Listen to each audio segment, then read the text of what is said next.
وآمرا إن الله وملائكته يصلون على النبي يا أيها الذين آمنوا صلوا عليه وسلموا تسليما درود شريف اللهم صل على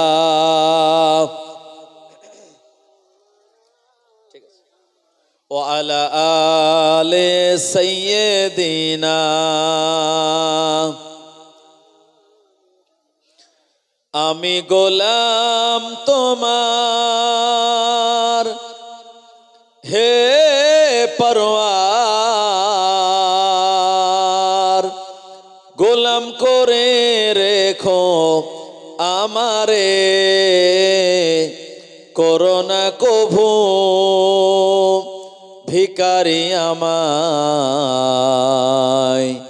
দুনিয়ার মানুষের দুয়ারে দুনিয়ার মানুষের দুয়ারে দুনিয়ার মানুষের দুয়ারে আল্লাহুম্মা সাল্লি আলা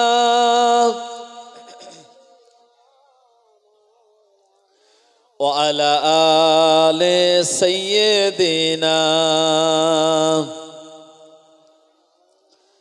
চাঁদটাকে দেখে সুন্দর বলি রসুলের চেহারাটা আরো সুন্দর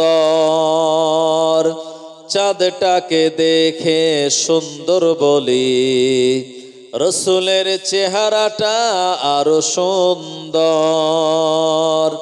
কি সুন্দর চেহারা দেখে যারা রসুলের প্রেমে মশগুল তারা কি সুন্দর চেহারা দেখে যারা রসুলের প্রেমে মশগুল তারা তোমার চেহারা দেখে হুরমালারা তোমার চেহারা দেখে জিন ইনসানেরা তোমার চেহারা দেখে হুরমালারা তোমার চেহারা দেখে জিন জিন্নাতেরা তোমারই নূরের আলো চমকে গেছে তোমারই নূরের আলো চমকে গেছে তাই তো সারা পৃথিবী তোমায় ডাকে ওগো নবী আমার ওগো নবী আমার ওগো নবী আমার ওগো নবী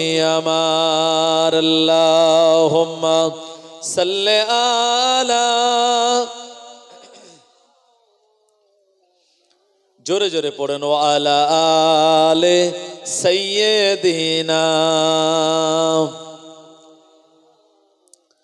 ওই পাহাড়কে যদি প্রশ্ন করো সৃজন করেছে কে তোমারে ভাষাহীনা এক জবাব পাবে আমার মালিক সে তো আল্লাহ মহান ওই সাগরকে যদি প্রশ্ন করো সৃজন করেছে কে তোমারে ঢেউয়ে ঢেউয়ে তার জবাব পাবে আমার মালিক সে তো আল্লাহ মহান লা ইলাহা ইল্লাল্লাহ লা ইলাহা ইল্লাল্লাহ লা ইলাহা ইল্লাল্লাহ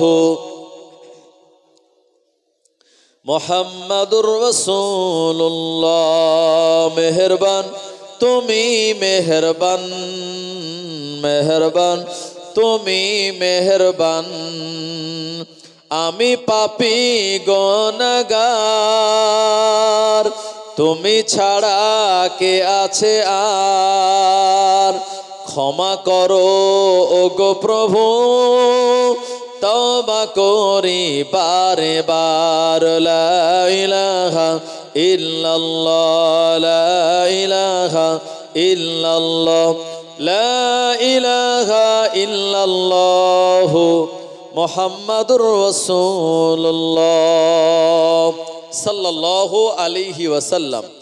মুআজ্জাজ মুকাররম ওলামায়ে কেরাম, আমার সম্মুখে উপবিষ্ট বয়োজ্যেষ্ঠ এই বল্লার চক বল্লার টপ গ্রামের বয়োজ্যেষ্ঠ মুরব্বিয়ান বাবাজিগণেরা, সমবয়স্ক জওয়ান যুবক ভাইয়েরা, স্নেহের ছোট ছোট সোনা মানিকেরা, পর্দার অন্তরালে অবস্থিতা পর্দা নসিনা আমার আম্মাজান এবং বোনেরা, এবং আজকের এ জলসা নির্বাচিত সভাপতি সাহেব, কমিটির জওয়ান যুবক ভাইয়েরা, আপনাদের এই মসজিদের নির্বাচিত সম্মানীয় মোহতারাম ইমাম সাহেব ও মুয়াজ্জিন সাহেব, সবাইকে আমার পক্ষ থেকে জানাই আন্তরিক মোবারক। মহান আল্লাহ রাব্বুল আলামিনের পাক দরবারে ইলাহিতে আমরা শুকরিয়া জ্ঞাপন করি যে আল্লাহ পাক আমাদের এই শীতের রাতে বাজারের কোনো চায়ের দোকানে, কোনো মার্কেটে, কোনো তাসের আড্ডায়, মদের আড্ডায় না বসিয়ে কোরআন ও হাদিসের আলোচনার মজলিসে যে আল্লাহ পাক আমাদেরকে বসার মতো মানসিকতা দিয়েছেন, আমাদেরকে বসার মতো একটা সুস্থ সুন্দর পরিবেশ দিয়েছেন যে মাবুদ মাওলা, সেই মহান আল্লাহ তাআলার দরবারে শুকরিয়া জ্ঞাপন করে প্রাণ খুলে উচ্চ আওয়াজে মহাব্বতে বলুন আলহামদুলিল্লাহ। আরেকটু কষ্ট করে বলুন হামদান কাসীরান তাইয়্যিবান মুবারাকান ফিহি ইয়া রব্বি লাকাল হামদু কামা ইয়ানবাগি লিজালালি ওয়াজহিকা ওয়া আযীম সুলতানিকা। তারপরে আমরা আমাদের প্রিয় নবী সরকারে দো আলম মুফাখখিরে মওজুদা আফতাবে নবুয়াত খাতামান নবিয়্যিন ইমামুল মুরসালিন শাহেন শাহে মদিনা, মক্কার বাতি মদিনার জ্যোতি, প্রিয় নবীর রওজায়ে আতাহারে জানাই প্রাণ ভরা দরুদ ও সালামের নজরানা। মোহাব্বত করে উচ্চ আওয়াজে বলুন সাল্লাল্লাহু আলাইহি ওয়াসাল্লাম। ভাই ও বাবাজি গণেরা, মাশাআল্লাহ, আপনাদের এই গ্রামের একটি মসজিদ, যে মসজিদকে ভেঙে নতুন করে ডেভেলপ করা হচ্ছে, কথা ঠিক কিনা? যাতে মানুষের জায়গা হয়, মসজিদটা সুন্দর হয়, মসজিদটা এই গ্রামের জন্য একটা সুনাম সুখ্যাতি বহন করে, সেই রকম একটা মসজিদ তৈরি করার জন্য গ্রামের মানুষেরা সম্মিলিতভাবে মসজিদ কমিটির নেতৃত্বে এইরকম একটা নতুন মসজিদ নির্মাণের জন্য আপনারা চিন্তা ভাবনা নিয়েছেন। আল্লাহ পাক আপনাদের এই চিন্তা ভাবনা, আপনাদের দান, আপনাদের দেওয়া, আপনাদের যাবতীয় সবকিছু যেন কবুল করেন। সবাই বলুন আল্লাহুম্মা আমিন।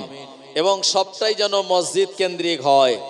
ভাই ও বাবাজি গণেরা, নবী পাক সাল্লাল্লাহু আলাইহি ওয়াসাল্লাম তিনি হলেন আমাদের প্রিয় নবী, আর আমরা যে ধর্মের অনুসারী, এই ধর্মের নাম হলো ইসলাম। জাতিতে আমরা মুসলমান, আর আমাদের গাইড বুক হলো আল কোরআন, আর গাইডম্যান হলেন মুহাম্মাদুর রাসূলুল্লাহ সাল্লাল্লাহু আলাইহি ওয়াসাল্লাম। কথা ঠিক কিনা বাবু? মুসলমান ভাইরা আমার, নবী পাক সাল্লাল্লাহু আলাইহি ওয়াসাল্লাম তিনি মসজিদে নববীতে নামাজ আদায় করেছিলেন ঠিকই, কিন্তু মক্কা থেকে মদিনাতে সর্বপ্রথম গিয়ে তিনি যে মসজিদ বানিয়েছিলেন, এ মসজিদের নাম হলো মসজিদে কুবা। আল্লাহর হাবিব সাল্লাল্লাহু আলাইহি ওয়াসাল্লাম তারপরে এই মসজিদে নববী বানিয়েছিলেন। ভাই, পৃথিবীতে যত মসজিদ আছে সব থেকে শ্রেষ্ঠ দামি মসজিদ যেটি, এটি হলো কাবা বাইতুল্লাহ, যেটার আরেকটা নাম হলো মসজিদে হারাম। জোরে বলুন সুবহানাল্লাহ। এই মসজিদে হারাম, যে মসজিদে হারাম সর্বপ্রথম জিবরাইল আলাইহিস সালাতু সালাম তিনি নিজে হেড অফ দি ডিপার্টমেন্ট হয়ে অন্যান্য ফেরেশতাদেরকে নিয়ে এই মসজিদে হারাম তথা কাবা বাইতুল্লাহ তিনি বানিয়েছিলেন। একবার জোরে বলুন সুবহানাল্লাহ। এই কাবা বাইতুল্লাহ যত পাথর রয়েছে, এ পাথরগুলি দুনিয়ার কোনো পাথর নয়, এ পাথরগুলি হলো আল্লাহ তাআলার জান্নাত থেকে নিয়ে আসা জান্নাতি পাথর। একটু জোরে হবে না সুবহানাল্লাহ? ভাই আমার, এই কাবা বাইতুল্লাহর চাতালে এক রাকাত নামাজ আদায় করলে আল্লাহ পাক তার নামায় আমালে 1 লক্ষ রাকাত নামাজের সওয়াব দেন। কেন? কারণ এ মসজিদ হলো গোটা পৃথিবীর ভৌগোলিক মানচিত্র অনুযায়ী একদম পৃথিবীর মিডিল পজিশন জায়গায়, এবং এই মসজিদে হারামের সোজাসুজি আল্লাহ তাআলার আসমানে আরেকটি মসজিদ রয়েছে। এ মসজিদের নাম হলো আপনার বাইতুল মামুর, যেটা হলো ফেরেশতাদের ইবাদত গৃহ। ফেরেশতাগণেরা ওই বাইতুল মামুরে তানারা ইবাদত বান্দেগি করেন। আর ঠিক তার সোজাসুজি আল্লাহ পাক কাবা বাইতুল্লাহ বানিয়েছেন ফেরেশতাদের দিয়ে সর্বপ্রথমে।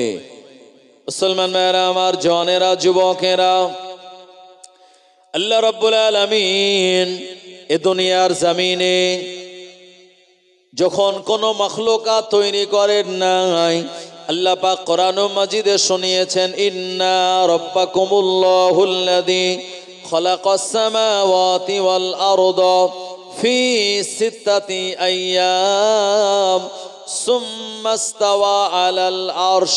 আমার আল্লাহ রাব্বুল আলামিন তিনি শুনিয়েছেন, নিশ্চয়ই এ জমিন এবং আসমানকে ফি সিত্তাতি আইয়াম আমি এটা 6 দিনে তৈরি করেছি। সুম্মা ইসতাওয়া আলাল আরশ, তারপরে আমি আরশের উপরে সমাসীন হয়েছি। ও মুসলমান আমার, এ দুনিয়ার জমিনে সর্বপ্রথম আমার আল্লাহ কাবা বাইতুল্লাহ বানানোর জন্য জান্নাত থেকে পাথরগুলি নিয়ে আর জিবরাইল আলাইহিস সালামের তত্ত্বাবধানে আল্লাহ তাআলার কাবা বাইতুল্লাহ বানানো শুরু হয়ে গেল।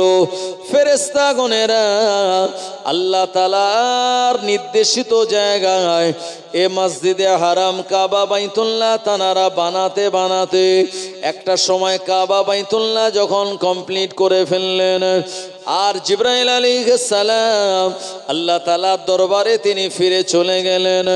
এ সময় এ দুনিয়ার জমিন থেকে কান্নার একটা আওয়াজ পাওয়া যায়। আমার আল্লাহ রাব্বুল আলামিন সব জানার পরেও জিবরাইল আলাইহিস সালামকে জিজ্ঞাসা করলেন, ও জিবরাইল, দুনিয়ার জমিন থেকে এ কান্নার আওয়াজ কোন জায়গা থেকে আসে? জিবরাইল আলাইহিস সালাম বলেছিলেন, ও রব্বুল আলামিন, আল্লাহ মসজিদে হারাম এটা বানানোর পরে আর একটা পাথর অবশিষ্ট বেশি রয়েছে। এ পাথরটা কান্নাকাটিয়া করে আর বলে, কি দোষ আমি করলাম, কি অপরাধ আমি করলাম, আমাকে কাবা বাইতুল্লাহ কেন লাগানো হলো না? কাবা বাইতুল্লাহ যদি আমি জায়গা পেতাম, মানুষেরা আমাকে মাঝখানে রেখে তাওয়াফ করত, আমার গায়ে মহাব্বতের সঙ্গে তারা হাত ঘষত, আর আমার কাছে মহাব্বতের সঙ্গে তারা ঠোঁট দিয়ে চুমা দিত। কি অন্যায়, কি অপরাধ আমি করলাম? আমার আল্লাহ বলেন, জিবরাইল দেরি করো না, তাড়াতাড়ি চলে যাও। যে পাথরটা এত কান্নাকাটি করে, ওই পাথরের উপরে তুমি তোমার ডানা দিয়ে আঘাত করে দাও, আর পাথরটা যখন ভেঙে চূর্ণ বিচূর্ণ হয়ে যাবে, তুমি তোমার হাত দিয়ে আর গোটা পৃথিবীতে আমি আল্লাহ আমার নাম নিয়ে ওই ভেঙে যাওয়া পাথরগুলিকে তুমি ফেলে দাও, ছুঁড়ে দাও।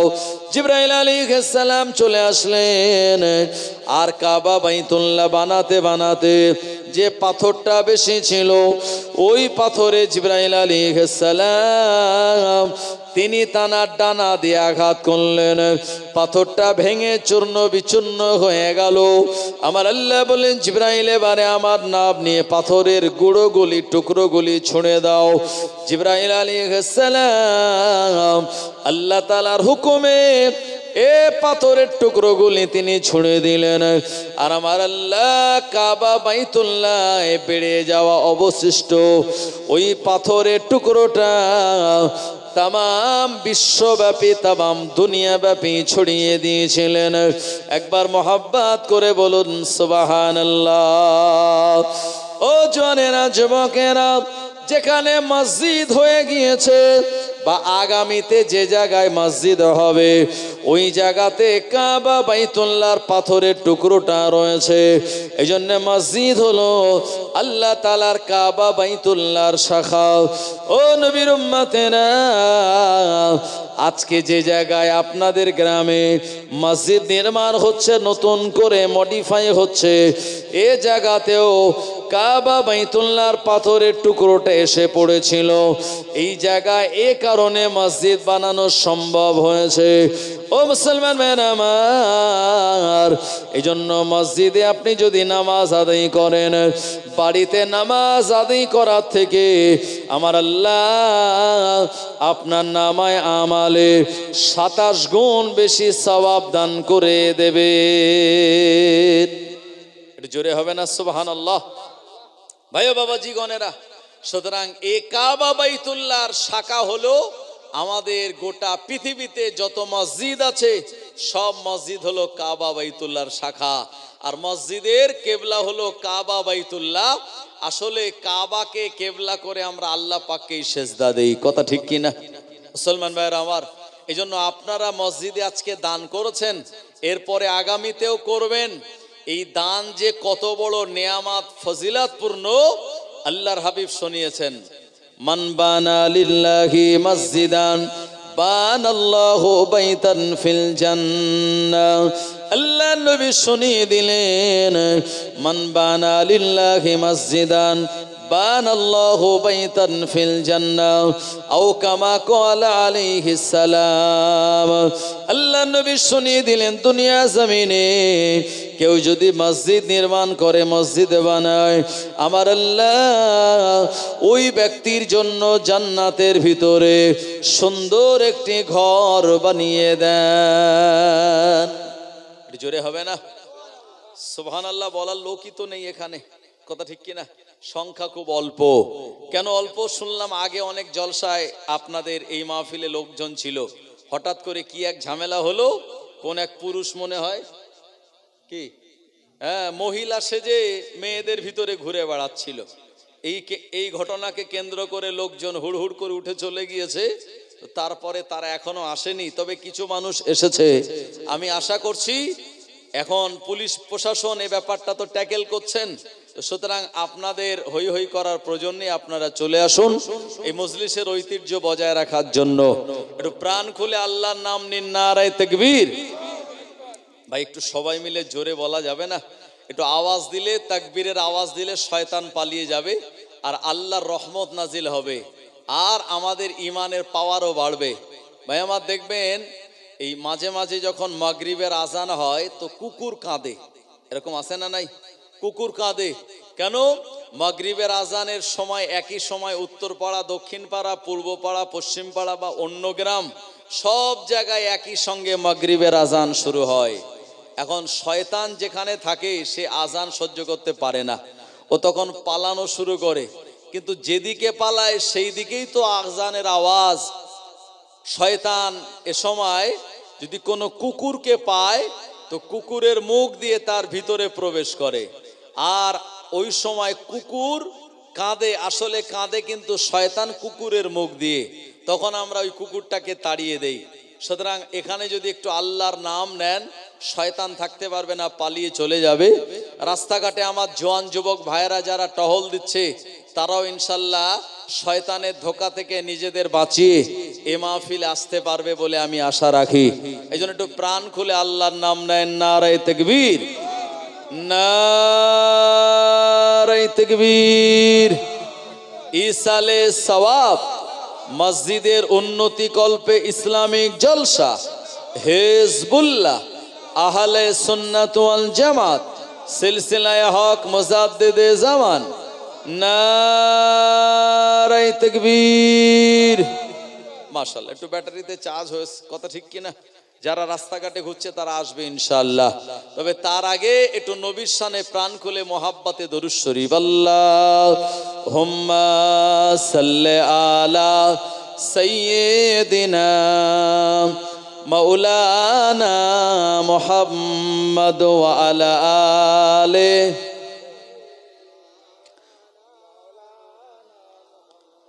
मुझको पिला दे इश्क का जाम, तू आका और मैं हो गुलाम। मुझको पिला दे इश्क का जाम, तू आका और मैं हो गुलाम। रब के दुलारे तुम ही तो हो, सबके सहारे तुम ही तो हो। आए नबी जितने दुनिया में, सबसे प्यारे तुम ही तो हो, सबसे प्यारे तुम ही तो हो।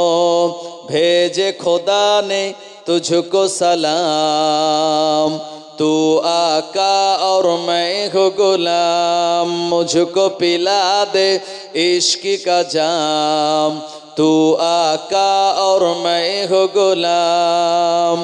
डूबा सूरज वापस पलटे और शजर आ जाए चल के, तुम जो चाहो ओ हो जाए। पल में क्या से क्या हो जाए, तुम जो चाहो ओ हो जाए। पल में क्या से क्या हो जाए, अल्लाह ही जाने तेरा मकाम।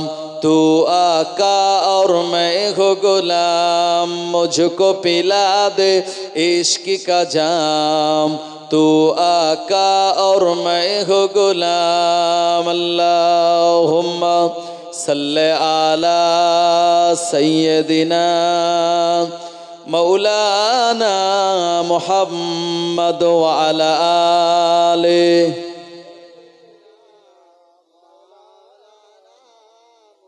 ও জওয়ানেরা, যুবকেরা, আল্লাহ নবী বিশ্ব নবী আমার মদিনাতুল মুনাওয়ারায় হিজরত যখন করলেন, বিশ্ব নবী সাহাবীরা আল্লাহ নবীর কাছে এসে বললেন, ইয়া রাসূলুল্লাহ, ইয়া হাবিবাল্লাহ, মদিনার আবহাওয়া, মদিনার ওয়েদারটা আমাদের জন্য শুট করে না। এমন করে হযরতে বেলাল রাদিয়াল্লাহু আনহু শরীরে জ্বর, অন্যান্য সাহাবে কেরামগণেরা তানারা তানাদের শরীর খারাপ। হুজুর আপনি আমাদের জন্য দোয়া করুন, এই মদিনাটা আমাদের জন্য সুইটেবল যেন হয়ে যায়। আল্লাহ নবী আল্লাহ তাআলার কাছে দোয়া করে বললেন, ও রব্বুল আলামিন, আল্লাহ মক্কার জমিনের আবু জাহেল, আবু লাহাব, শায়বা ইবনে রাবিয়া, উতবা ইবনে রাবিয়া, ওয়ালিদ ইবনে মুগিরা, উমাইয়া ইবনে খালফ, উকবা বিন আবি মুবাইদ, এদের অত্যাচার সহ্য করতে না পেরে আমার সাহাবীরা মদিনার জমিনে চলে এসেছে। ও রব্বুল আলামিন, আল্লাহ মদিনার জমিনটা আমার সাহাবে কেরামদের জন্য আপনি সুইটেবল বানিয়ে দিন, এই ওয়েদারটা যেন তানাদের শুট করে। আল্লাহ আপনি আমার সাহাবীদের শরীরকে সুস্থ রাখুন। বিশ্বনবী দোয়া করলেন, আমার আল্লাহ বিশ্বনবীর দোয়াকে কবুল করে নিয়ে মদিনার ওয়েদার আবহাওয়াটা সাহাবে কেরামদের জন্য একেবারে তানাদের অনুকূলে বানিয়ে দিলেন। একবার জোরে বলুন সুবহানাল্লাহ। আল্লাহ নবী বললেন, বাবা সাহাবীরা, এ মদিনার জমিনে তোমরা একটা জায়গা খোঁজো, যে জায়গাতে আমি মদিনার মসজিদ নববী শরীফ বানাবো। আল্লাহ নবী সাহাবে কেরামগণেরা বিভিন্ন জায়গা তানারা তালাশ করলেন, কিন্তু আল্লাহ নবীর এই জায়গাগুলি পছন্দ হলো না। বিশ্ব নবীর কয়েকজন সাহাবী যারা দূরদর্শীপূর্ণ, যারা বিচক্ষণ, তানারা বললেন, হুজুর একটা জায়গা আমরা সিদ্ধান্ত করেছি, চয়েস করেছি, যে জায়গাটা হলো দুটো এতিম বালকের জায়গা, ওই জায়গায় মদিনার মসজিদটা বানানো যায়। আল্লাহ নবী বললেন, কোন এতিম, তাদেরকে ডাক দাও। এতিম বাচ্চা দুটির সন্ধান নিয়ে এতিম বাচ্চা দুটিকে ডাক দেয়া হলো। আল্লাহ নবীর কাছে নিয়ে গেলেন সাহাবে কেরামগণেরা। এ বাচ্চাটার একজনের নাম হলো সাহাল, আর একজনের নাম হলো সোয়াইল। আল্লাহ নবী তানাদেরকে বললেন, বাবা মদিনার এতিম বালক লোকেরাও, তোমাদের জায়গাটা আমার বড় পছন্দ হয়েছে। আমার সাহাবীরাও সিদ্ধান্ত করেছে এই জায়গাতে মদিনার মসজিদ, মসজিদে নববী বানানো হবে। আল্লাহ নবীর কথাটা শোনার পরে এতিম বালক দুটি বললেন, হুজুর, এটা তো আমাদের জন্য বিরাট বড় একটা নসিবের ব্যাপার, এটা আমাদের জন্য বিরাট বড় একটা তাকদীরের ব্যাপার। আমাদের জায়গায় যদি মদিনার মসজিদ বানানো হয়, আপনার কোটি কোটি মিলিয়ন বিলিয়ন উম্মতেরা এই জায়গাতে তানারা নামাজ পড়তে আসবেন। এখানে নামাজ পড়ে তানারা তানাদের অন্তরটাকে শান্তি করাবেন।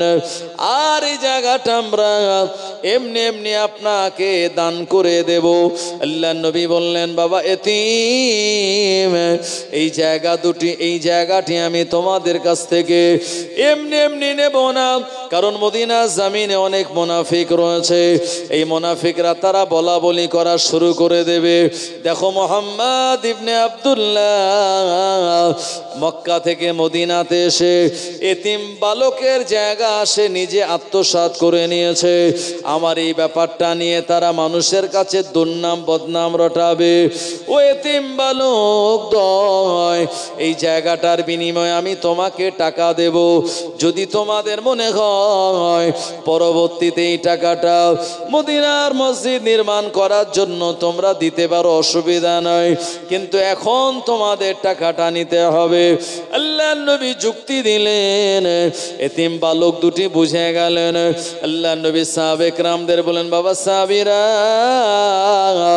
এই জায়গাতে তোমরা মসজিদ নির্মাণ করার জন্য খাটাখাটনি করো, খেজুর গাছগুলি সব কেটে দাও এবং ওই জায়গাতে খ্রিস্টানদের বা ইহুদিদের কিছু পুরানো কবর ছিল, ওই পুরানো কবরের হাড় হাড্ডিগুলি সব তুলে অন্য জায়গাতে পুঁতে দাও। মদিনার মসজিদ বানানোর জন্য এই খেজুর গাছের গুঁড়িগুলি হবে পিলিয়ার, আর খেজুর গাছের পাতা দিয়ে ছাউনি বানানো হবে, আর এই জায়গায় সুন্দর করে মেম্বার মেহরাব বানানো হবে। আল্লাহ নবী দিন দুনিয়ার বাদশাহ জায়গাটা তিনি মাপ দিয়ে দিলেন। 100 হাত লম্বা, 100 হাত চওড়া, এইরকম একটা জায়গায় মসজিদ হবে।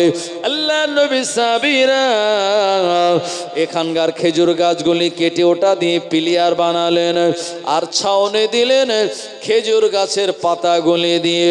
আল্লাহ নবী সাল্লাল্লাহু আলাইহি ওয়াসাল্লাম এমন করে যে সাহাবীর বাড়িতে মদিনার জমিনে গিয়েছিলেন, এই সাহাবীর নাম হলো হযরত আবু আইয়ুব আনসারী রাদিয়াল্লাহু আনহু। আল্লাহ নবী বললেন, ও বাবা আবু আইয়ুব, আমি আর তোমার বাড়িতে থাকবো না। মদিনার মসজিদের পাশে আমার সাহাবীরা আমার জন্য ছোট ছোট হুজরা বানিয়ে দেবে, ওই জায়গাতে আমি অবস্থান করব। আল্লাহ নবী সাহাবী আবু আইয়ুব আনসারীর বাড়ির থেকে মদিনার মসজিদের পার্শ্ববর্তী একটি জায়গা, নবী সাহাবীরা যে জায়গাতে হুজরা বানিয়ে দিয়েছিলেন, ওই জায়গাতে আল্লাহ নবী তিনি শিফট করলেন, ওই জায়গা তিনি অবস্থান করতে লাগলেন। আল্লাহ নবী দিন দুনিয়ার বাদশাহ বললেন, বাবা সাহাবীরা, তোমরা মেম্বারও বানাও খেজুর গাছের গুঁড়ি দিয়ে। খেজুর গাছের গুঁড়ি দিয়ে মদিনার মসজিদের মেম্বার বানানো হলো। ও জওয়ানেরা, যুবকেরা, এই সময় মসজিদ যখন কমপ্লিট হয়ে গেল, কিন্তু নামাজের জন্য আজানের কোনো প্রচলন তখন ছিল না। নামাজের জন্য মানুষদিগকে আহ্বান কিভাবে করা লাগবে এমন কোনো সিস্টেম ও জামানায় ছিল না। ও মুরব্বিয়ান বাবাজি গণেরা, আল্লাহ নবী মদিনার মসজিদে ইমামতি করেন। বিশ্বনবীর পিছনে বিশ্বনবী সাহাবে কেরাম গণেরা দাঁড়িয়ে যায়, কিন্তু কিভাবে মানুষদেরকে আহ্বান করা হবে নামাজের জন্য আল্লাহ পাক শুনিয়ে দিয়েছেন। ইন্নাস সালাতা কানাত আলাল মুমিনিনা কিতাবাম মাওকুতা, নিশ্চয় আল্লাহ নামাজকে মুমিনের উপরে নির্ধারিত সময়ে ফরজ করেছেন। এজন্য নামাজের জন্য তো মানুষদেরকে আহ্বান করতে হবে। কিভাবে আহ্বান করা যাবে? এ সময় আল্লাহর নবী একটা মিটিংয়ে বসলেন। ওই মিটিংয়ে সিদ্ধান্ত হলো না। বিশ্ব নবীর একজন সাহাবী বললেন, হুজুর, নামাজের যখন সময় হবে একটা লাঠির ওপরে কাপড় জড়িয়ে ওই লাঠির কাপড়ে তেল দিয়ে আর আগুন ধরিয়ে উঁচু করব। এটা দেখার পরে মানুষেরা বুঝতে পেরে যাবে এখনই নামাজের সময় হয়ে গেল, আমাদের মদিনার মসজিদে যাওয়া লাগবে। আল্লাহর নবী এ মত পছন্দ করলেন না। আর একজন সাহাবী বললেন, ইয়া রাসূলুল্লাহ, ইয়া হাবিবাল্লাহ, নামাজের সময় হলে আসসালাত আসসালাত এই কথাটা আমি মদিনার অলিতে গলিতে বাড়িতে গিয়ে বলে আসব। আল্লাহর নবীর মত পছন্দ হলো না। আরেকজন সাহাবী বললেন, ইয়া রাসূলুল্লাহ, ইয়া হাবিবাল্লাহ, হুজুর আমি দফ বাজাবো। দফ হলো ঢোলের মতো, একদিকে পর্দা লাগানো আর একদিকে পর্দা লাগানো নাই। এই ঢোলে আওয়াজ দিলে, দফে আওয়াজ দিলে যে আওয়াজ হবে মানুষেরা শুনে বুঝতে পেরে যাবে নামাজের মনে হয় সময় হয়ে গেল। আল্লাহর নবীর এ মতটাও পছন্দ হলো না। বিশ্ব নবী আমার মদিনার মসজিদ থেকে নিজ হুজরা মোবারকের দিকে চলে গেলেন। ও নবীর উম্মত উম্মতানিরা, ফজরের সময় আবার নবীর ঘুম ভেঙে গেল। আল্লাহর নবী ওযু বানিয়ে আর মদিনার মসজিদে নববী শরীফ এসে পৌঁছালেন। বিশ্ব নবী সাহাবীরা আল্লাহর নবীর পিছনে তানারা নামাজ আদায় করলেন। আল্লাহর নবীর অভ্যাস ছিল ফজরের নামাজের পর আর আসরের নামাজের পর সাহাবে কেরামদের দিকে ফিরে তিনি কিছু ওয়াজ নসিহত করতেন। এই জন্য তামাম পৃথিবীর ইমামেরা ফজরের নামাজে সালাম ফেরানোর পর আর আসরের নামাজে সালাম ফেরানোর পর একটু মুসল্লিদের দিকে ঘুরে বসে তারপরে দোয়া করে। কথা ঠিক কিনা? ও মুসলমান ভাইরা আমার, জনেরা, যুবকেরা, আল্লাহর নবী ফজরের নামাজ বাদ সাহাবে কেরামদের দিকে ফিরে বললেন, বাবা সাহাবীরা, নামাজের জন্য মানুষদের কিভাবে এক জায়গায় করা যাবে এটা নিয়ে আমরা গতকাল রাতের বেলা আলোচনা করতেছিলাম। গতকাল আমরা কোনো সমাধানে আসতে পারি নাই, কিন্তু গতকাল রাতের বেলা আমার আল্লাহ রাব্বুল আলামিন আসমান থেকে ফেরেশতা জিবরাইল আলাইহিস সালামকে পাঠিয়ে দিয়ে নামাজের জন্য কিভাবে আহ্বান করা হবে ওই আজানের আওয়াজগুলি আমার কানে শুনিয়ে দিয়েছে। আল্লাহর নবী বলতে লাগলেন, আল্লাহু আকবার, আল্লাহু আকবার, আশহাদু আল্লা ইলাহা ইল্লাল্লাহ, আশহাদু আন্না মুহাম্মাদার রাসূলুল্লাহ,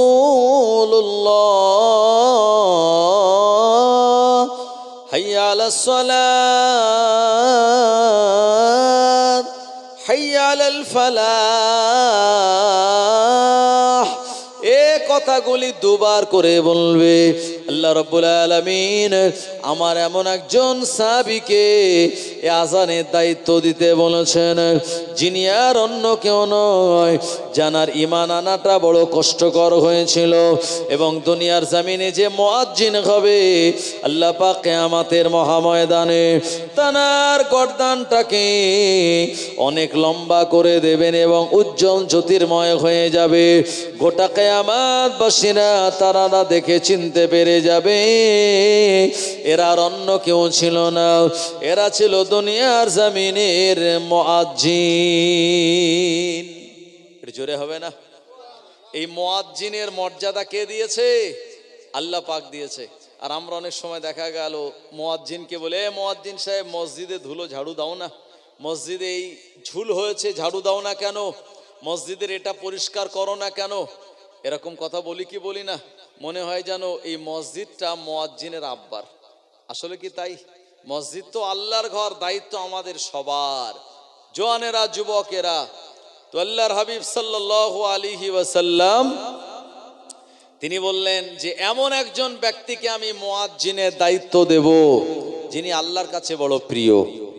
আল্লাহ নবী সাহাবে একরামগণেরা সবার মনের ইচ্ছা মদিনার মসজিদের মুয়াজ্জিন যদি হতে পারি জীবন আমার ধন্য হয়ে যাবে। মদিনার মসজিদের মুয়াজ্জিন মানে আমার আল্লাহ ওই ব্যক্তিটাকে বড় ভালোবাসে, মহাব্বত করে। আল্লাহ নবী পরদিন বললেন, বাবা সাহাবীরা আমার বেলাল কোন জায়গায়? হযরতে বেলাল রাদিয়াল্লাহু আনহু তিনি পিছনের দিকে ছিলেন। লাব্বাইক সাদাইক ইয়া রাসূলুল্লাহ। হযরতে বেলাল চলে এসেছেন। আল্লাহ নবী বললেন, বাবা বেলাল তুমি হলে মদিনার মসজিদের মুয়াজ্জিন। জোরে বলুন সুবহানাল্লাহ, আরো জোরে বলুন সুবহানাল্লাহ। অন্যান্য সাহাবে একরামগণেরা তারা চিন্তা করতে লাগলেন, বেলাল এমন করে কালো মানুষ, খাটো মানুষ, বেলালের জবানটাও তোতলা, বেলালের চুলগুলি কালো এবং কোঁকড়ানো, ওই বেলালের গায়ের রংটা কালো, অথচ আল্লাহর নবী আমাদেরকে মুয়াজ্জিন না করে হযরতে বেলালকে কেন মুয়াজ্জিন বানিয়ে দিয়েছে? আল্লাহর নবী সাহাবে একরামদের মনের কথাটা আল্লাহ পাক যখন শুনিয়ে দিয়েছিলেন, আল্লাহর নবী বলেছিলেন, এ আমার সাহাবীরা শুনে রাখো, আমি রাসূলুল্লাহ যেদিন 51 বছর বয়সে মেরাজে গিয়েছিলাম, আল্লাহ পাক শুনিয়েছেন, সুবহানাল্লাযী আসরা বিআবদিহি লাইলাম মিনাল মাসজিদিল হারামি ইলাল মাসজিদিল আকসা। মহান পবিত্রময় যে আল্লাহ, যিনি তার প্রিয় বান্দাকে মসজিদে হারাম থেকে মসজিদ আকসা পর্যন্ত ভ্রমণ করিয়েছিলেন, লিনুরিয়াহু মিন আয়াতিনা, যার চতুর্দিকে অসংখ্য বরকত আর নিদর্শন রেখে দিয়েছিলেন। আল্লাহর নবী বলেন, বাবা সাহাবীরা আমি মেরাজের রাতের বেলায় আল্লাহ তাআলার আরশে আজিমে আমার বেলালের হেঁটে বেড়ানোর পায়ের আওয়াজ আল্লাহ পাক আমায় আসমানে শুনিয়ে দিয়েছিল। আমি পিছনের দিকে তাকিয়ে দেখলাম বেলাল তো আমার মক্কাতুল মুকাররমায় এই জায়গায় বেলালের পায়ের আওয়াজ কেমন করে আসলো? হযরতে বিশ্বনবী আমার এ সময় তিনি বড় অবাক হয়ে গেলেন। পরে যখন মেরাজ থেকে ফিরে এসেছিলেন, বেলালকে বলেছিলেন, বাবা বেলাল কি এমন আমাল তুমি করো, তোমার পায়ের আওয়াজটা আল্লাহ পাক আমায় আরশে আজিমে শুনিয়ে দিয়েছে। হযরতে বেলাল রাদিয়াল্লাহু আনহু বলেছিলেন, ইয়া রাসূলুল্লাহ, ইয়া হাবিবাল্লাহ, আমার 1 নম্বর আমাল হলো আমি আমার জানের থেকেও আমার প্রাণের থেকেও আমি আপনায় বড় মহাব্বত করি আর ভালোবাসি, এটা আমার 1 নম্বর আমাল। আর আমার 2 নম্বর আমাল হলো হুজুর আমি যখন ওযু বানিয়ে নেই, ওযু বানানোর পরে আমি 2 রাকাত তাহিয়াতুল ওযু নামাজ আদায় করে নেই। আল্লাহর নবী বলেন, বাবা বেলাল তোমার এই আমালটা ছোট্ট হলেও আমার আল্লাহ তাআলার কাছে এই আমালের মর্যাদা বহু গুণে বেশি। এই জন্য আল্লাহ পাক তোমার পায়ের আওয়াজ আমার আরশে আজিমে শুনিয়েছিল। হযরতে বেলাল রাদিয়াল্লাহু আনহু মদিনার মসজিদের মুয়াজ্জিন হিসাবে তিনি নিযুক্ত হয়ে গেলেন। আল্লাহ নবী তানাকে নিয়োগ দিয়ে দিলেন। বিশ্ব নবী আমার মদিনার মসজিদে তিনি খুতবা দেন, এমন করে খেজুর গাছের বানানো ওই মেম্বারের উপরে দাঁড়িয়ে খেজুর গাছের গায়ে হেলান দিয়ে, ও জওয়ানেরা, যুবকেরা, এরকম ভাবে কয়েকদিন চলতে লাগলো, এরকম ভাবে বেশ কয়েক বছর চলতে লাগলো। ও সময় মদিনার মসজিদটা কাঁচা হলেও মুসল্লিরা তারা ছিলেন পাকা। বর্তমান যুগে মসজিদ পাকা হলেও মুসল্লিরা তারা কিন্তু কাঁচা। কথা ঠিক কিনা ভাই আমার? একদল মানুষ আছে যারা দেখা গেল লোক দেখানো নামাজ আদায় করে, এরকম আছে না নাই? বাড়িতে নামাজ পড়ে না, কিন্তু কুটুম বাড়ি গেলে পড়ে। ভাই আমার, তো একজন মুরব্বী তিনি ওই হাজী সাহেবের কাছ থেকে একটা বড় লম্বা জামা পাঞ্জাবি পেয়েছেন। তো উনি একটু বেই সাহেবের বাড়িতে যাবে, তো স্ত্রীকে বলছে, দেখো সেই লম্বা জামা যেটা হাজী সাহেব হজ থেকে এনেছিল, ওই পাঞ্জাবিটা আমার দাও, ওটা পরে একটুখানি বেইর বাড়ির থেকে ঘুরে আসি। বেইর বাড়ি যখন গিয়েছে তখন মাগরিবের সময় হয়ে গেল। বেই সাহেবের সঙ্গে সালাম কালাম কুশল বিনিময় হলো। বেই সাহেব বলছে, এসেছেন ভাই, খুব ভালো হয়েছে, চলেন মাগরিবের নামাজটা আদায় করে তারপরে বাড়ি যাব। বললো ঠিক আছে চলেন। এখন মসজিদে যারা মুসল্লি তারা সব বসে আছে, যেটা হুজুর বা একটু মুরব্বী কেউ ঢুকলে তাকে দিয়ে নামাজটা পড়িয়ে নেব, কারণ ওই দিন হুজুর উনি সাপ্তাহিক ছুটি বাড়ি গিয়েছে। ভাই আমার, তো যখন এই বড় হজ থেকে আনা একেবারে পা পর্যন্ত পাঞ্জাবি পরে ওই বেই সাহেব ঢুকেছেন মসজিদে, মুসল্লিরা তাকিয়ে বলছে, যাক আজকে আমাদের ইমাম সাহেব না থাকলেও একটা বড় মাপের হুজুর এসছে, হুজুরকে দিয়ে আজকে নামাজটা পড়ানো যাবে। তো মুসল্লিরা বলছে, হুজুর একটু নামাজটা পড়িয়ে দিন। তো বলছে, না না আপনারা পড়ান। তো বলছে, না আপনার মতো হুজুর পেয়ে আমরা আর কেউ সামনে যাই। ইনিও চিন্তা করছে, আমি যদি বলি যে নামাজ পড়াতে পারি না, সেও একটা বেউজ্জতির ব্যাপার। তো কি হবে, জনগণ ছাড়েনি, মুসল্লি জোর করে মেহরাবে ঠেলে দিয়েছে। ও ভাই, যার নামাজ পড়ানোর অভ্যাস নাই, ওই মেহরাবে গিয়ে দাঁড়ালে ভয় লাগবে কি লাগবে না? যার জলসা নসিহত করে অভ্যাস নাই, মাইক্রোফোনে মুখ দিলে ভয় লাগবে। তো এখন ওই জায়গায় মেহরাবে দাঁড়িয়ে দাঁড়িয়ে চিন্তা করছে, আল্লাহ যদি জোহর আসরের নামাজ হতো তো কোনো রকম এদিক সেদিক করে চালিয়ে দেওয়া যেত। এখন মাগরিবের নামাজ মানে আমাকে প্রকাশ্যে জোরে কেরাত পড়তে হবে। কেরাত যে কি পড়বানি আর কি যে হবে কোনি আল্লাহ ভালো জানে। তো কি হবে, প্রথম রাকাতে তাকবীর যেহেতু দিয়েই দিয়েছে, প্রথম রাকাতে সূরা ফাতিহা পড়েছে, আর ওর সঙ্গে কোরআন মাজিদের 114 সূরার শেষ সূরা নাস তেলাওয়াত করে দিয়েছে। তেলাওয়াত করে প্রথম রাকাতে সেজদায় গিয়ে চিন্তা করছে, আল্লাহ এই দ্বিতীয় রাকাতে উঠে পড়বো কি? কোরআন শরীফে সূরা নাসের পরে সূরা নেই।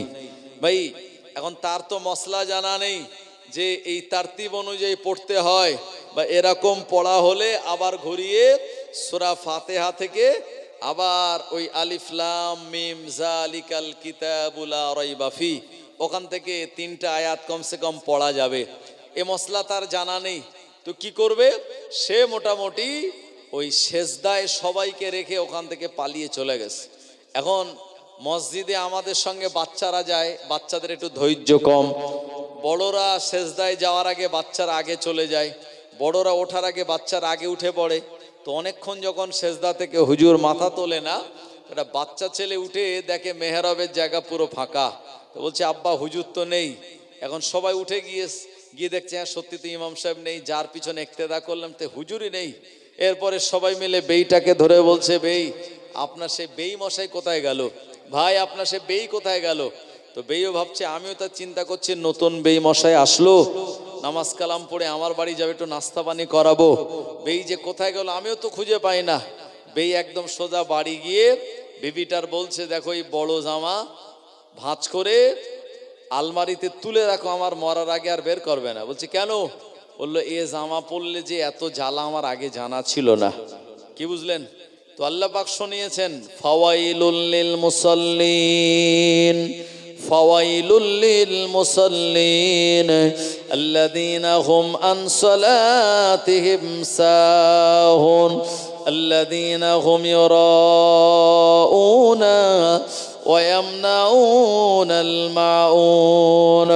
আল্লাহ পাক শুনিয়ে দিয়েছেন, ওই সমস্ত নামাজীরাই ক্ষতিগ্রস্ত যারা নামাজ সম্পর্কে বেখবর। আল্লাযীনা হুম ইউরাউন, আর যারা লোক দেখানো নামাজ আদায় করে, এরও বাবা ক্ষতিগ্রস্তর ভিতরে। ও জওয়ানেরা, যুবকেরা, মদিনার মসজিদে যারা নামাজ আদায় করতেন, এনারা হলেন দুনিয়ার অন্য কোনো মুসল্লি নয়, আল্লাহ নবীর সাহাবে কেরামগণেরা। জানাদের ব্যাপারে বিশ্ব নবী বলেছেন, আসহাবিকান নুজুম বিআইয়িহিম ইক্তাদাইতুম ইহতাদাইতুম। আমার সাহাবারা সবাই এক একটা নক্ষত্রের সমতুল্য, যে যার অনুসরণ করবে আল্লাহ পাক তাকে হেদায়েত দান করে দেবেন। ও মুসলমান মেয়েরা আমার, আল্লাহ নবী মদিনার মসজিদে বসে আছেন। এমন সময় একজন মুসলমান, যে ব্যক্তিটা ইহুদি ছিল পূর্বে, ওই ব্যক্তিটা আল্লাহ নবীর কাছে এসে বলল, ও মুহাম্মদ ইবনে আব্দুল্লাহ, মদিনার মসজিদের ভিতরে একটুখানি দোয়া চাইবো আমি, আপনি আমায় অনুমতি দিন। আল্লাহ নবী তানাকে অনুমতি দিলেন। ওই মুসলমান বা ইহুদি যে আগে ছিল দোয়া চাইলো। এমন করে দোয়া চাওয়ার পরে ওই ইহুদিটা আল্লাহ নবী সাল্লাল্লাহু আলাইহি ওয়াসাল্লামের থেকে একটু দূরে গিয়ে আর মদিনার মসজিদের মাঝখানে দাঁড়িয়ে দাঁড়িয়ে পেশাব করা শুরু করে দিল। ওমরে ফারুক রাদিয়াল্লাহু আনহু খোলা তরবারি নিয়ে বললেন, ইয়া রাসূলুল্লাহ, ইয়া হাবিবাল্লাহ, হুজুর একবার আপনি অনুমতি দিন, মদিনার মসজিদে দাঁড়িয়ে দাঁড়িয়ে পেশাব করবে। আমি ওমর এটা জীবিত থাকতে কোনোদিন আমি তাকে রেহাই দেব না। আল্লাহর নবী বললেন, বাবা ওমর একটুখানি বসে যাও, ওই পেশাবটা তাকে কমপ্লিট হতে দাও। ওই ব্যক্তিটার পেশাব করা যখন কমপ্লিট হয়ে গেল, আল্লাহর নবী সাহাবীরা তাকে শাস্তি দেবে এরকম একটা পরিস্থিতি, আল্লাহর নবী ওই লোকটাকে ডাক দিয়ে বললেন, আল্লাহর বান্দা তুমি কি জানো এটা কোন জায়গা? ওই লোকটা বলল, হ্যাঁ জানি, এটাটা হলো মসজিদ। বলল, এই জায়গায় তো সেজদা দেওয়ার জায়গা, এখানে আল্লাহর ইবাদত বান্দেগি করার জায়গা, এই জায়গাতে দাঁড়িয়ে দাঁড়িয়ে তুমি পেশাব করলে কেন? ইহুদিটা বলল, ও মুহাম্মদ ইবনে আব্দুল্লাহ, এমন করে আপনার মনের অবস্থা জানার জন্য আপনি আমাকে অন্যায় অপরাধের কারণে কি করেন এটা জানার জন্য আমি এমন কাজ করলাম। আল্লাহর নবী ওই লোকটাকে শাস্তি দিলেন না, মারধর করলেন না, তাকে বকাঝকা করলেন না, বরঞ্চ সুন্দর করে বুঝিয়ে বললেন, এটা হলো মসজিদ, এই জায়গায় পেশাব করা যায় না, যে কাজ তুমি করেছো অন্যায় অপরাধ, তবে আমি তোমায় ক্ষমা করে দিলাম। সাহাবে কেরামদের বলেন, বাবা সাহাবীরা, ওই জায়গাতে পেশাব করার জায়গায় পানি ঢেলে দাও। আল্লাহ নবী সাহাবীর ওই জায়গায় পানি ঢেলে দিয়েছিল।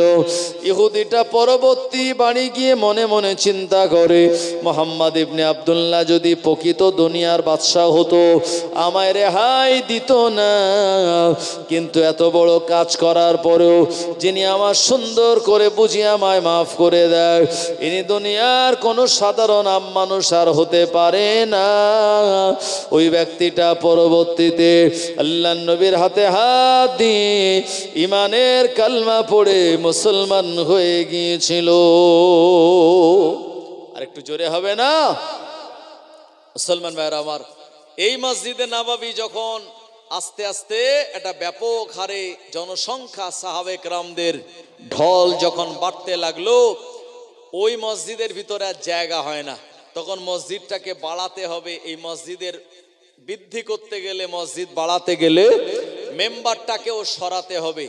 আর ওই সময় মেম্বার ছিল খেজুর গাছের ওই গুঁড়ি দিয়ে বানানো মদিনার মসজিদের মেম্বার। আল্লাহ নবী আবার বললেন, সাহাবে কেরামগণেরা মসজিদটাকে একটু বড় করলেন সাইজে, মেম্বারটাকেও সরিয়ে দিলেন। কিন্তু মেম্বার সরানোর পর মদিনার মসজিদের ভিতর থেকে একটা বাচ্চা ছেলের মতো কান্নার আওয়াজ পাওয়া যায়। আল্লাহ নবী দিন দুনিয়ার বাদশাহ নবী পাক সাল্লাল্লাহু আলাইহি ওয়াসাল্লামের কাছে সাহাবে কেরামগণেরা গিয়ে বললেন, ইয়া রাসূলুল্লাহ, ইয়া হাবিবাল্লাহ, হুজুর মদিনার মসজিদটা বড় করার জন্য আমরা যখন মেহরাবে লাগানো ওই খেজুর গাছের গুঁড়িগুনি সরিয়ে দিয়েছি, এই সময় বাচ্চা ছেলের মতো একটা কান্নার আওয়াজ আমরা পাই। আল্লাহ নবী মদিনার মসজিদে চলে গেলেন। ওখানে গিয়ে আল্লাহ নবী তালাশ করে দেখলেন এই কান্নাটা অন্য কোনো জায়গা থেকে নয়, এই কান্নার আওয়াজ পাওয়া যায় ওই খেজুর গাছের গুঁড়ির ভিতর থেকে। আল্লাহ নবী খেজুর গাছের সঙ্গে কথা বললেন, এ খেজুর গাছ তুমি কাঁদো কেন? ওই খেজুর গাছ জবাব দিয়ে বলেছিলেন, ইয়া রাসূলুল্লাহ, ইয়া হাবিবাল্লাহ, হুজুর এমন করে আপনি আমার গায়ে ঠেস দিয়ে, আপনি আমার গায়ে হেলান দিয়ে খুতবা দিতেন, বক্তব্য দিতেন, আপনার স্পর্শ আমি পেয়ে আমার জীবনটা ধন্য হয়েছিল। মদিনার মসজিদটাকে যখন বাড়ানো হলো, এ কারণে আমাকেও নাড়িয়ে দেওয়া হলো, সরিয়ে দেওয়া হলো। হুজুর আপনি আমার গায়ে তো আর ঠেস দেবেন না, আপনি আমার গায়ে তো আর হেলান দেবেন না। আমি আপনার বিচ্ছেদের কারণে কাঁদতে লেগেছি। আল্লাহর নবী বললেন, খেজুর গাছ তুমি কেঁদো না, আমি তোমার জন্য এমন করে কবর বানিয়ে ওই কবরস্থানে তোমায় দাফন দিয়ে দেব। খেজুর গাছের কান্না বন্ধ হলো না। আল্লাহর নবী বললেন, তোমায় মদিনার মসজিদের একটি জায়গায় রেখে দেব। খেজুর গাছের কান্না বন্ধ হলো না।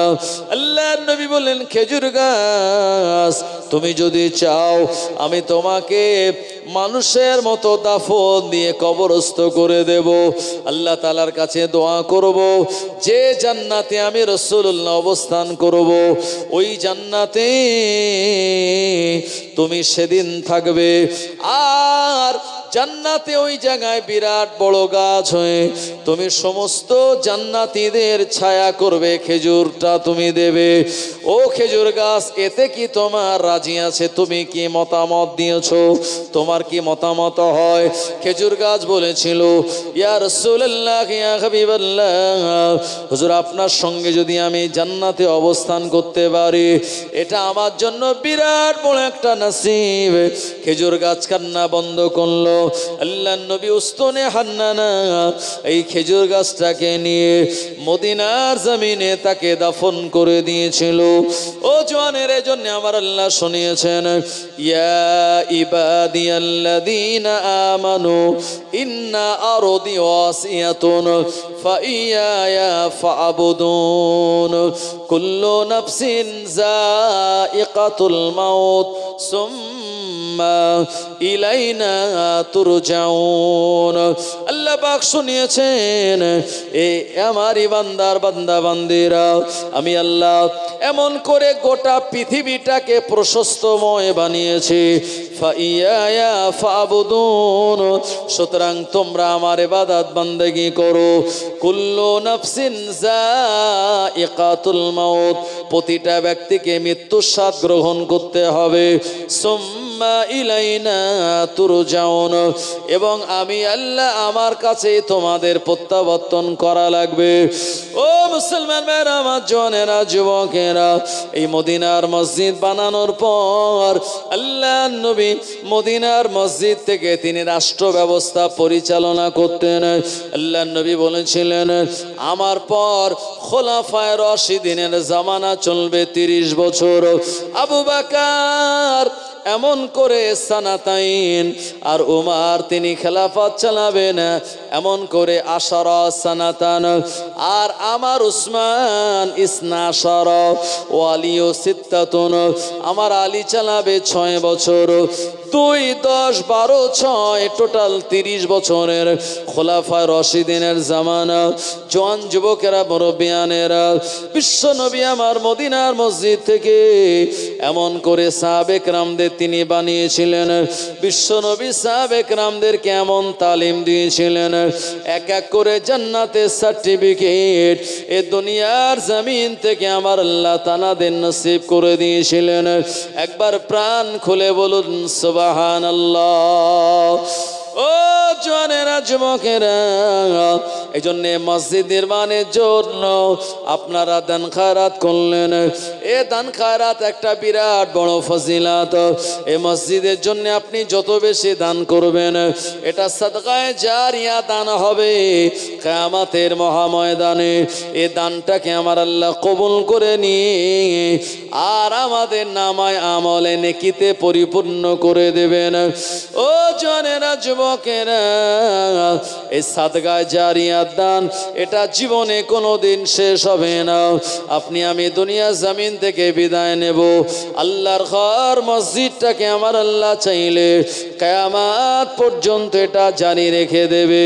যত মুসল্লি এই মসজিদের ভিতরে নামাজ আদায় করবে আমার আল্লাহ দানকারীদের নামায় আমালে তত বেশি নেকি আর সওয়াব দান করে দেবেন। একবার প্রাণ খুলে বলুন সুবহানাল্লাহ। আল্লাহুম্মা সাল্লি আলা সাইয়্যিদিনা ওয়া আলা আলি সাইয়্যিদিনা। तारीफ मोहम्मद हमें लिखे लिखे के सुनाएंगे, हम खत्म नबूवत पे जा अपने लुटाएंगे। तारीफ मोहम्मद हमें लिखे लिखे के सुनाएंगे, हम खत्म नबूवत पे जा अपने लुटाएंगे। झुकना भी नहीं आता बिकना भी नहीं आता, हम जान लुटाएंगे डरना भी नहीं आता। आका की मोहब्बत में हम सर को कटाएंगे, हम खत्म नबूवत पे जा अपने लुटाएंगे। दोहराएंगे हम फिर से तारीफ अमामा की, इश्क नबी है क्या बतलाएंगे दुनिया को।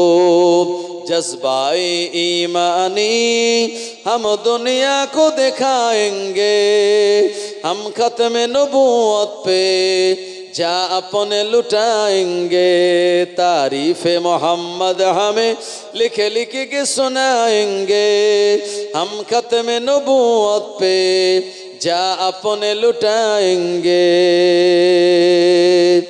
जो उनके दीवाने हैं ओ दिल के तराने हैं, गुस्ताख नबी है जो शैतान दीवाने ओ।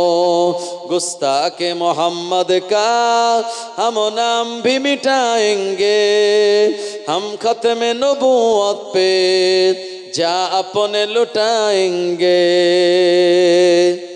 ओ मेरे नबी पक है जो दिल में बसे मेरे, दिल चीर के दिखा देंगे नाम नबी का है। दुश्मन नबी सुन ले ज़ुबां पे लगम तू दे, जो जान हमारा है दे देंगे नबी के लिए।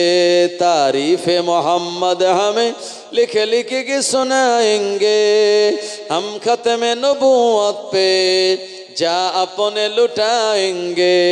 अल्लाहुम्मा सल्ले अला सय्यदिना मौलाना मुहम्मद व अला आलिहि।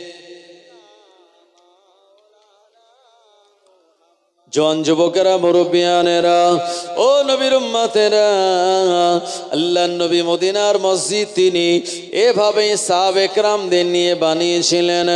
শুধু তাই নয়, আল্লাহ নবী বিভিন্ন জায়গায় মসজিদগুলি তিনি নির্মাণ করেছিলেন। আর মসজিদের দায়িত্বে যারা থাকে, মসজিদের খাদেমদার যারা, আমার আল্লাহ রাব্বুল আলামিন কিয়ামতের মহা ময়দানে তানাদের নাজাতের একটা ব্যবস্থা করে দেবেন। জোরে বলেন সুবহানাল্লাহ। ভাই বাবাজিগণেরা, ফুরফুরা শরীফের মুজাদ্দিদে জামান দাদা হুজুর পীর কেবলা রাহমাতুল্লাহ আলাইহি তিনি কম বেশি প্রায় 700 থেকে 750 মসজিদ তিনি নির্মাণ করেছিলেন তার তত্ত্বাবধানে। শুধু তাই নয়, বসিরাট আল্লামাও বিভিন্ন জায়গায় মসজিদ তিনি তৈরি করেছিলেন। এভাবে করে দুনিয়াতে যত বুজুর্গানে দিন ওলিয়া উলিয়া গণের এসেছেন তারা মসজিদ নির্মাণ করেছেন। আর মসজিদ হলো গ্রামের একটা ঐতিহ্য। কথা ঠিক কিনা ভাই? আপনার গ্রামের যদি মসজিদটা সুন্দর হয়, যদি কোনো বাইরের লোক আপনার গ্রামে একটা মেয়ে দেখতে আসে, তো বলবে না এই এলাকার লোকের অনেক মন বড়, তারা মসজিদে দান খায়রাত করে মসজিদটাকে সুন্দর করেছে, এই গ্রামে কুটুম করা যায়, অসুবিধা নাই। আর মসজিদটা যদি পড়ে যায়, পানি পড়ে বা ঝুপড়ি মতো অবস্থা হয়, বাইরের লোক এসে বলবে এই গ্রামের লোক খুব কৃপণ, তারা দান খায়রাত করে না বলে মসজিদের আজকে এমন অবস্থা। কথা ঠিক কি না? এই জন্য মসজিদ হলো গ্রামের জন্য একটা বিরাট মান সম্মান। সুতরাং সেই আল্লাহর ঘর মসজিদের প্রতি আমাদের একটু খেয়াল দিতে হবে। আপনারা খেয়াল দিয়েছেন বলেই এই মসজিদটাকে সুন্দর করে আবার নতুন করে তৈরি করা হচ্ছে। ভাই ও বাবাজি গণেরা, দুনিয়ার জমিনে যারা মসজিদ নির্মাণে টাকা পয়সা দেয়, আল্লাহ পাক তাদের জন্য জান্নাতের ভিতরে সুন্দর একটি রাজপ্রাসাদের থেকেও আরো দামি ঘর তানার জন্য বানিয়ে দেন। একবার জোরে বলুন সুবহানাল্লাহ। ভাই ও বাবাজি গণেরা, ওমরে ফারুক রাদিয়াল্লাহু আনহু, তিনি তানার জামানা থেকেই তারাবি নামাজ পড়া শুরু হয়েছিল মসজিদে। আল্লাহর নবী জামানায় তারাবি নামাজ হয়েছিল, কিন্তু তারাবি নামাজ আল্লাহর নবী প্রতিদিন একাধারে তিনি পড়েননি। কেন পড়েননি? বিশ্বনবী যদি একাধারে প্রতিদিন তারাবি নামাজ পড়তেন, তাহলে তারাবি নামাজটা আমাদের জন্য ফরজ হয়ে যেত। এই জন্য আল্লাহর নবী কোন সময় তারাবি নামাজ পড়েছেন, আবার কোন সময় ছেড়েছেন। ভাই ও বাবাজি গণেরা, ওমরে ফারুকের জামানা থেকেই তারাবি নামাজ জামাতবদ্ধভাবে 20 রাকাত তারাবি নামাজ পড়া শুরু হলো। ওমরে ফারুক রাদিয়াল্লাহু আনহু তিনি মসজিদে নববীর দায়িত্বে ছিলেন। আবু বকর সিদ্দিক তিনিও দায়িত্বে ছিলেন ইমামতির। ওমরে ফারুক তৎকালীন সময়ের তিনি একজন রাষ্ট্রনায়ক, রাষ্ট্রনেতা, আমিরুল মুমিনিন হওয়ার পরেও তিনি ছিলেন মসজিদে নববীর ইমাম সাহেব। একবার জোরে বলুন সুবহানাল্লাহ। এজন্য ইমামদের মর্যাদা আছে না নাই? অনেকে বলে মোল্লার দৌড় মসজিদ পর্যন্ত। বশিরাত আল্লামা একটা কেতাব লিখেছেন, কেতাবের নাম হলো কালিমাতুল কুফুর। এই কেতাবে লেখা আছে, কেউ যদি বলে যে মোল্লার দৌড় মসজিদ পর্যন্ত, মানে ইমামকে যাই বলি তাই বলি, ইমাম মসজিদের বাইরে বেশি দূর যাবে না, এ কথা বলা মানে ইমামকে ছোট মনে করা। আপনারা বলুন, ইমামতি কাজটা কি ছোট বলে মনে হয়? মোটেও নয়। কারণ ইমামতি করেছেন সব নবীরা। আমাদের প্রিয় নবী মুহাম্মদুর রাসূলুল্লাহ সাল্লাল্লাহু আলাইহি ওয়াসাল্লাম তিনিও ইমামতি করেছেন, সাহাবে কেরাম গণেরাও করেছেন। মুসান্নিফ, মুহাদ্দিস, আপনার ফাকিহ, আপনার মুতাকাদ্দিমিন, মুআখিরিন, মুস্তাহিদিন, তানারা সবাই এই ইমামতি করেছিলেন। এই জন্য মোল্লার দৌড় মসজিদ পর্যন্ত এই কথাটা বাবু আমরা বলতে পারি না, বললে কিন্তু ইমানের খাতরা হয়ে যাবে। দ্বিতীয় নম্বরে আমাদের সমাজে আর একটা কথা চলে। কথাটা কি? বলে কথায় কথায় বলতে বলতে বলে, আমার ছেলেটা না খুব ভালো, আমার মেয়েটা খুব ভালো পড়াশুনো করে, এমন করে চায়ের দোকানে বসে গল্প করছে, আমার মেয়েটা পড়াশোনায় যেমন ভালো, বাড়িতে কাজ কামেও তেমন ভালো, আমার মেয়েটা একেবারে লক্ষ্মী মেয়ে। এরকম বলে কি বলে না? কেউ যদি তার নিজের মেয়েটাকে বলে লক্ষ্মী মেয়ে, লক্ষ্মী হলো হিন্দু ভাইদের একটা দেবতার নাম, তারা এটাকে পুজো করে, এটাকে খুব মহব্বত করে তারা আনে। আর আপনি যদি আপনার মেয়েটাকে লক্ষ্মীর সঙ্গে তুলনা করেন বাবু, তাহলে ইমানের কিন্তু গড়বড় হয়ে যাবে। আমাদের সমাজে আর একটা কথা চলে, যে কথাটা বলা যায় না। এটা বলে কি জানেন? বললো কাজ যখন সমাধা হয়নি, কাজটা যখন কমপ্লিট হয়নি, তো বিসমিল্লাহ গলত আছে। জোরে বলুন না উযুবিল্লাহ। আসলে 19 পারায় সূরা নামালের একটি অংশ হলো বিসমিল্লাহির রহমানির রহিম। আর কেউ যদি বলে বিসমিল্লাহ গলত আছে, তাহলে আল্লাহর কোরআনে ভুল আছে, নাউযুবিল্লাহ। আল্লাহ শুনিয়েছেন জালিকাল কিতাব লা রাইবা ফি, এই কিতাবে ভুল তো দূরের কথা, সন্দেহ পর্যন্ত নাই। তাই আমরা এই কথা বলতে পারি না যে বিসমিল্লাহ গলত আছে। জোরে বলুন নাউযুবিল্লাহ। ভাই ও বাবাজি গণেরা, আমাদের সমাজে আর একটা কথা চলে, যখন কোনো ঝামেলা হয়, ঝগড়া হয় বা জলসায় লোক বসে না, তখন বলে জামানা খারাপ, আর কি করা যাবে। জোরে বলুন নাউযুবিল্লাহ। এই জামানা খারাপ, এ কথাটা বলা চলবে না। আপনি মিশকাত শরীফ খুলুন, কিতাবুল ঈমান নামক বাবের ভিতরে হাদিসের অবস্থান। বুখারীতেও এই হাদিস রয়েছে। এই হাদিসটা হলো হাদিসে কুদসি। হাদিসের অনেক ভাগ আছে। কোন হাদিসকে বলা হয় হাদিসে মুতাওয়াতির, মানে প্রতিটা যুগে রাবীর সংখ্যা এত বেশি যে এই হাদিসটার উপরে সবাই মিথ্যা বলবে এমন হতে পারে না, এমন হাদিসকে বলা হয় হাদিসে মুতাওয়াতির। হাদিসে কুদসি হলো ওটা যেটা স্বয়ং আল্লাহ পাক বলেছেন, এবং বিশ্ব নবীকে শুনিয়েছেন সরাসরি। আল্লাহ নবী তার লাফজের কোনো পরিবর্তন না করে হুবহুব ওই কথাটা আমাদেরকে মানে সাহাবে কেরামদের শুনিয়েছেন। এই হাদিসটাকে বলা হয় হাদিসে কুদসি। আল্লাহ নবী শুনিয়েছেন ক্বাল আল্লাহু তাআলা ইউজিনি ইবনু আদম, আল্লাহ পাক শুনিয়ে বললেন হে আমার রাসূল, ইউজিনি ইবনু আদম, আদম সন্তানেরা আমাকে কষ্ট দেয়। কি বলে কষ্ট দেয়? ইয়াসুব্বুদ্দাহার, তারা যুগকে গালি দেয়। এমন করে সাব্বা ইয়াসুব্বু মানে হলো গালি দেওয়া, দাহারুন শব্দের অর্থ হলো যুগ, যুগকে গালি দেওয়া। আল্লাহ পাক শুনিয়ে দিলেন ও আনাদ দাহরু, যে যুগকে গালি দিল, ও আনাদ দাহরু, আল্লাহ বলেন আমি নিজেই যুগ। উকাল্লিবুল লাইলা ওয়ান নাহার, রাত দিনের পরিবর্তন আমার কুদরতি হাতের ইশারাতেই হয়। সুতরাং কেউ যদি বলে জামানা খারাপ, সরাসরি আল্লাহকে গালি দেওয়া হলো। এর কারণে আমার আল্লাহ পাক তিনি দুঃখ পান। ও মুসলমান ভাইরা আমার, এজন্য কোনো সময় বলা যাবে না জামানা খারাপ। জামানা যেমন ছিল তেমনই আছে। আমরা মানুষ, আমরা খারাপ হয়ে গিয়েছি। কথা ঠিক কিনা? এই যে বোরকা পরে বেটা ছেলে ঘুরছে, এ দোষ কি জামানার না তার নিজের? তার নিজের দোষ, সমাজের দোষ। জামানাকে গালি দেওয়া যাবে না। আকাশে যে চাঁদ আছে, এই চাঁদটাই তো আল্লাহ নবী ইশারা করেছিলেন চাঁদের দিকে হাত, আর এই চাঁদটাই দ্বিখণ্ডিত হয়েছিল নাকি না অন্য চাঁদ? এই চাঁদটাই তো। সেই চাঁদটা প্রতি মাসে প্রথম আমাদের কাছে ওঠে। হযরতে আলী রাদিয়াল্লাহু আনহু যুদ্ধের ময়দানে আল্লাহর হাবিব হযরতে আলীর কোলের উপরে মাথা দিয়ে ঘুমিয়ে পড়েছেন। আর হযরতে আলী রাদিয়াল্লাহু আনহু তিনি দেখছেন যে পশ্চিম আকাশে সূর্য অস্তমিত হয়ে যায়। হযরতে আলী রাদিয়াল্লাহু আনহু ঝরঝর করে কাঁদছেন যে আমার আসরের নামাজ চলে যাচ্ছে, মাগরিবও গেল অবস্থা। তো এই সময় তিনি আল্লাহর হাবিবকে ডাকতে পাচ্ছেন না, কারণ বিশ্ব নবীকে তিনি বড় মহাব্বত করেন আর ভালোবাসেন।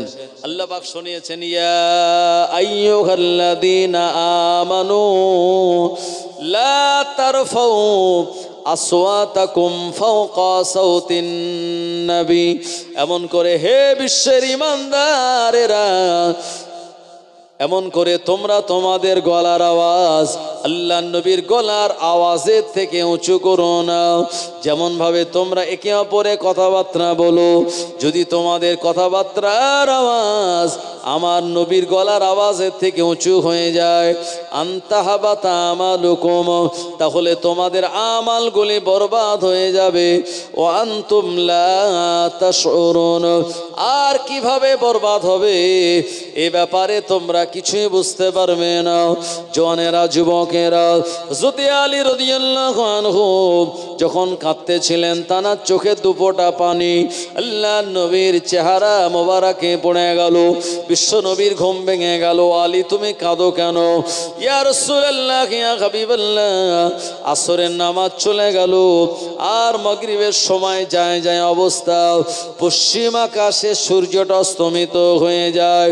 আল্লাহ নবী দিন দুনিয়ার বাদশাহ বলেন আলী চিন্তা করো না, তোমার জন্য আসরের ওয়াক্ত আল্লাহ পাক আনিয়ে দেবেন। আল্লাহ নবী ডুবে যাওয়া সূর্যের দিকে আঙুল ইশারা করলেন, আর আল্লাহ তাআলার কুদরতি ক্ষমতায়, বিশ্ব নবীর মুজিজায় ডুবে যাওয়া অস্তমিত হওয়া সূর্যটা আবার পুনরায় উঠে হযরতে আলীর জন্য আসরের ওয়াক্ত এনে দিয়েছিল। একবার মোহাব্বত করে বলুন সুবহানাল্লাহ। ও জওয়ানেরা, আগামীকাল সকালবেলা যে সূর্যটা আমরা পূর্ব আকাশে দেখতে পাবো, এটাই তো ওই সূর্য যে সূর্য নবীর হাতের ইশারায় আবার উপরের দিকে উঠে গিয়েছিল। ও মুসলমান ভাইরা আমার, জওয়ানেরা, যুবকেরা, এই জন্য আমরা মানুষ খারাপ হয়ে যাচ্ছি। জামানা আর গালি দেওয়া যাবে না। কি বুঝলেন ভাই ও বাবাজি গণেরা? তো আলোচনা অনেক, আমি সেদিকে এগিয়ে বেশি না গিয়ে এই যে মসজিদ, এই মসজিদের উন্নতি কল্পের জন্য আমি আপনাদের কাছে হাত পাতবো। ভাই ও বাবাজি গণেরা, এই মসজিদে দান একটা বিরাট বড় গুরুত্বপূর্ণ দান। আসেন আল্লাহর বান্দারা, কে কি দেবেন? সুলেমান সর্দার 4 দিন আগে ওনার শাশুড়ি ইন্তেকাল করেছে। মাশাআল্লাহ। শ্বশুর শাশুড়ির জন্য আমার ভাইজান তিনি সবরে সানির ব্যবস্থা অন্যভাবে করলেন, মানুষকে না খাইয়ে আল্লাহর ঘর মসজিদে দিলেন। এটা হলো সব থেকে উত্তম পন্থা। একবার জোরে বলেন জিন্দাবাদ, জোরে বলেন মারহাবা। ৩,৫০০ জোরে বলেন জিন্দাবাদ, নারায়ে তাকবীর। সুলেমান সর্দার ভাই, আল্লাহ আপনার বান্দা থাকতে না পেরে আল্লাহ আপনার ঘর মসজিদে তিনি ৩,৫০০ টাকা দান করলেন। ও রব্বুল আলামিন, আল্লাহ তানার দানকে আপনি কবুল করুন। আল্লাহ তানার রুজিতে বরকত দিন, মনের আশা পূর্ণ করুন, হায়াত কিসমতকে আপনি দারাজ করে দিন। আল্লাহ তানার শ্বশুর শাশুড়ির কবরটাকে জান্নাতের টুকরা বানিয়ে দিন। জোরে জোরে বলেন আল্লাহুম্মা আমিন। আসেন আমার ভাইজান, মাশাআল্লাহ। কুতুবউদ্দিন মোল্লা ভাই আমার ২০০০ টাকা, জোরে বলেন মারহাবা। জোরে বলা যাবে না জিন্দাবাদ? কুতুবউদ্দিন ভাই ২০০০ টাকা, জোরে বলেন জিন্দাবাদ, নারায়ে তাকবীর। আল্লাহ আপনার বান্দা কুতুবউদ্দিন ভাই আমার থাকতে না পেরে ২০০০ টাকা মসজিদে দেওয়ার নিয়াত করলেন। ও রব্বুল আলামিন, আল্লাহ কুতুবউদ্দিন ভাইজানের দান আপনি কবুল করুন। আল্লাহ তানার ব্যবসা বাণিজ্য কারবারে আপনি বরকত দিন, তানার রুজিতে আপনি উন্নতি দিন। তানার মুরব্বী যারা কবরবাসী আপনার দয়ার জান্নাতের বাসিন্দা তানাদের বানিয়ে দিন। জোরে জোরে বলেন আল্লাহুম্মা আমিন। জামাল সর্দার ২০০০ টাকা, বলুন মারহাবা। জোরে বলেন জিন্দাবাদ, নারায়ে তাকবীর। আল্লাহ আপনার বান্দা থাকতে না পেরে জামাল সর্দার ভাই আমার ২০০০ টাকা দেওয়ার নিয়াত করলেন। ও রব্বুল আলামিন, আল্লাহ জামাল ভাইয়ের দান কবুল করুন। আল্লাহ তানা রুজিতে বরকত দিন, মনের আশা পূর্ণ করুন, হায়াত কিসমতকে আপনি দারাজ করে দিন। ময় মুরব্বী দিগকে দয়ার জান্নাতের বাসিন্দা বানিয়ে দিন। একবার জোরে জোরে বলেন আল্লাহুম্মা আমিন। হাসিবুল মিস্ত্রি ৫০০ টাকা, আল্লাহ আমার হাসিবুল ভাইয়ের দান কবুল করুন, মনের আশা পূর্ণ করুন, হায়াত কিসমত দারাজ করে দিন, রুজি রোজগারে বরকত দিন। ময় মুরব্বী দিগকে দয়ার জান্নাত আল্লাহ আপনি নসিবে করুন। জোরে বলেন আল্লাহুম্মা আমিন। মুক্তার মোল্লা ভাই আমার ২০০ টাকা, আল্লাহ ভাইয়ের দান কবুল করুন, মনের আচ্ছাকে আপনি পূর্ণ করুন। আল্লাহ দিদারে কাবা, দিদারে মদিনা যাবার মতন তৌফিক দিন। আল্লাহ ইমানি হালাতে দুনিয়ায় বাঁচিয়ে রাখুন। ও রব্বুল আলামিন, আল্লাহ আপনার ঘর মসজিদ নির্মাণের জন্য দানকে কবুল করে আল্লাহ তানার ময় মুরব্বীদের দয়ার জান্নাতের বাসিন্দা বানিয়ে দিন। একবার জোরে বলেন আল্লাহুম্মা আমিন। আসেন আমার ভাই জানেরা দেন। জন্ম আমার নবীর যুগে হলে কেমন হতো, জন্ম আমার নবীর যুগে হলে কেমন হতো, দুনয়নে রাসূল পাক দেখিলে কেমন হতো, দুনয়নে রাসূল পাক দেখিলে কেমন হতো, জন্ম আমার নবীর যুগে হলে কেমন হতো। কি নাম? মমতা সর্দার মা, একজন মহিলা না? মা আমার থাকতে না পেরে আল্লাহ নগদে ৫০০ টাকা দিলেন। আল্লাহ দান কবুল করুন, আল্লাহ মায়ের হায়াত কিসমত দারাজ করে দিন, আল্লাহ তানা রুজিতে বরকত দিন। ময় মুরব্বী দিগকে দয়ার জান্নাত আপনি নসিবে করুন। জোরে বলেন আল্লাহুম্মা আমিন। আসেন আমার মা বোনেরা দান করুন।